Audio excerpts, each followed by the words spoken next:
안녕하세요. 연애버릇 여든까지 달코치입니다. 반갑습니다.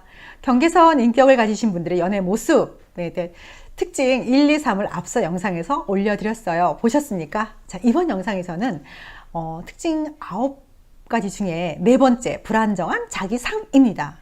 이분들은 본인들이 뭘 하고 싶은지, 뭘 좋아하는 건지, 뭘 해야 하는 건지에 대해서 잘 모르세요. 정체성에 대한 어떤 그 명확한 인식이 좀 많이 부족하다라고 보시면 되세요. 그러다 보니까 이분들은 사는 거에 대한 막연한 불안감만을 갖고 계십니다. 근데 보통 성장기 때 어떤 뭐 도전, 노력 이런 것도 해보고 그러면서 시행착오, 뭐 좌절, 실패도 겪어보고요. 그러면서 그런 반복적인 경험을 통해서 본인들이 뭐 작은 만족감, 성취감도 얻게 되고 그럼으로 인해서 본인들의 어떤 긍정적인 평가도 하게 되고 이제 또 자신감도 생기잖아요. 그런 반복적인 경험을 계속하면서 성장기를 들어서게 되면은 본인 스스로가 존재하는 이유에 대해서도 또 찾아보게 되고요. 그럼으로 인해서 나의 소중함도 알게 되고 또 내가 아는 나, 또 남들이 아는 나에 대한 것도 조화를 맞춰 가고요. 또 어른인 척도 흉내도 내면서 또 그렇게 또 한번 살아보기도 하지 않습니까? 그렇게 되다가 아이들 그런 성장기를 지나서 청소년기가 되면은 내가 누구인지 또 나는 또 앞으로 어떤 걸 하면서 살아가야 할지에 대해서 고민을 할 때입니다. 그러다 보니까 뭐 진로라든가 일에 대한 선택도 고민을 하게 되고요. 지금 이 말씀드리다가 생각이 났는데 그 어떤 어느 학교 그 여고생들이 수학여행을 갔대요. 근데 거기 도착 지점에 현수막이 하나 다 걸려 있었대요. 15살 신내림 봤다. 그러니까 애들이 그거를 보고 어머 쟤는 벌써 진로가 결정됐어. 어머 부럽다. 막 그랬다는 거예요. 근데 본인들이 얼마나 고민이었으면 그런 얘기를 했겠습니까? 근데 그때가 그런 고민을 가장 많이 할 때입니다. 이제 본격적으로 본인들이 자기 삶의 이제 주인이 되는 거죠. 이제 주체적인 그런 어떤 그걸 가지고 본인들이 나의 이제 앞으로 미래에 대해서 이제 심각하게 이제 고민을 할 때이죠. 이런 거를 사회적 자아 형성기라고 하는데 이런 과정을 거치면서 이제 정체성을 찾아가는 거죠. 근데 우리 경계선 인격을 가지신 분들은 이러한 부분들이 상당히 많이 결핍되어 있다라고 보시면 되세요. 그러다 보니까 내가 무엇을 위해 살고 있는지 내 마음 나도 잘 모르겠고 어떻게 하고 싶은 건지도 잘 모르고 그런 상태이신 거죠. 이분들은. 그러다 보니까 이분들은 어떤 목표에 있어서도 참 명확하지가 않으세요. 그러니까 뭐냐라고 물어보면은 그냥 잘 사는 거, 그냥 성공하는 거, 그런 거죠. 그래서 좀 구체적이고 계획적인 목표가 없으세요, 이분들은. 남들이 말하는 또 이 정도는 돼야 또 성공이라는 것도 있으시죠. 딱 저 위에다가. 그래서 본인들이 그걸 보면서 뭐 도전해볼 마음이나 생깁니까? 거기 갖다 올려놓으면은. 그냥 생각하는 거예요. 내가 저걸 할 수 없는 이유, 내가 안 되는 이유. 근데 또 자기 합리화를 하셔야죠. 또 주변 탓, 환경 탓, 내가 금수저를 못 물고 태어난 탓인 거죠. 본인들한테는. 근데 이분들이 남 탓하는 거에 대해서 참 익숙해져 있으세요. 또 그게 제일 편하잖아요. 그러니까 그런 거에 있어서 본인들은 또 싹 회피를 해버리는 거죠.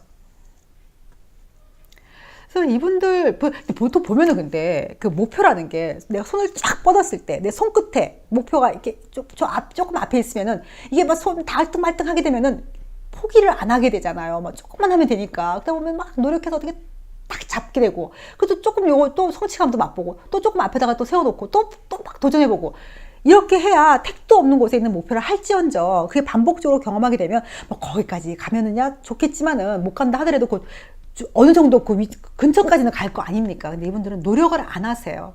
그리고 어떤 계획적인 게 없으시고, 그러다 보니까 본인들이 생각하는 거죠. 그 사람이니까 그렇게 한 거고 그만하니까 그렇게 한 거지. 그러니까 자존감이 상당히 낮으십니다, 이분들이. 그리고 남들이 뭐 그러니까 성공한 거에 대한 어떤 질투도 되게 심하세요. 연인 사이에서도 연인이 나보다 좀 잘 된다 그러면 상당히 질투가 심해집니다. 아마 그걸 확연하게 드러나실 거예요. 그런 면 많이 보이십니다.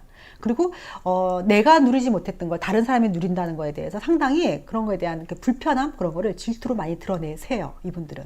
그게 또 특징이기도 합니다.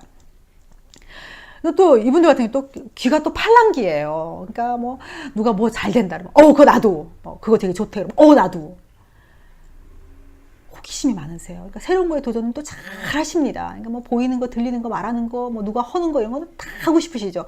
하고 싶은 건 세상 천지예요. 근데 꾸준하게 끝까지 해내는 게 없습니다, 이분들은.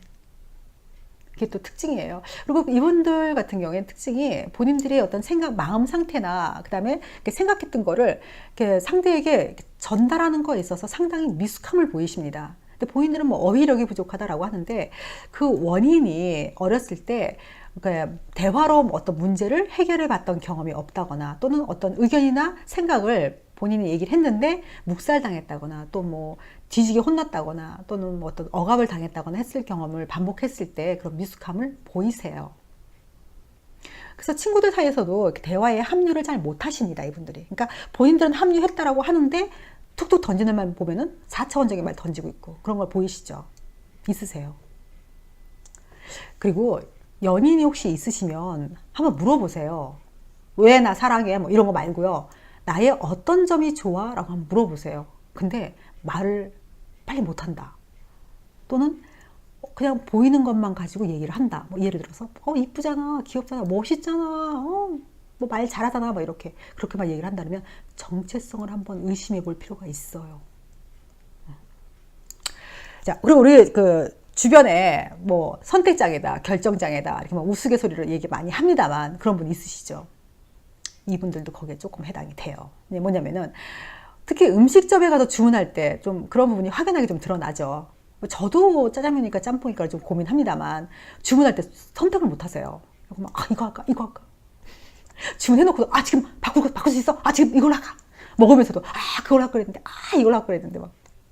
그러니까 어떤 선택도 어렵지만 거기에 대한 선택한 거에 대한 책임도 못 지십니다, 이분들은. 그게 또 특징이에요. 그리고 또 이렇게 좋아하는 게 또 명확하지 않다 보니까 환경에 따라서 분위기에 따라서 사람에 따라서 다 그때그때 바뀌어요. 그러니까 뭐 어제는 내가 이거 좋다 그랬는데 오늘은 또 이 사람이 이거 좋다 그러니까 나도 이것도 좋다고 막. 그럼 누가 지적하죠. 야, 너 어떻게 그거 좋다 그랬더니 오늘은 이게 좋냐? 융통성이야 막 그러는데 아니에요. 융통성이 아니고 정체성이 없는 겁니다. 그러니까 어렸을 때 본인들이 이제 어떤 뭐 많은 어떤 노력 그런 것도 또 부족한 게 또 있지만 또 이렇게 부모님들에 의해서 이렇게 막 쓸려온 삶이잖아요. 부모님이 다 알아서 해결해 줬다거나 또 이렇게 해라 저렇게 해라 해서 누가 그대로 따라온 삶을 살았다거나 뭐 그런 걸 하셨을 그렇게 또 살아오셨을 경우에 정체성에 대한 혼란을 겪을 원인이 되기도 합니다. 그런 거죠. 자, 이번 영상은 제가 여기서 마무리를 짓고요. 힘이 날 수 있게 공감과 도움이 되셨다면 좋아요 또 구독 부탁드릴게요. 감사합니다.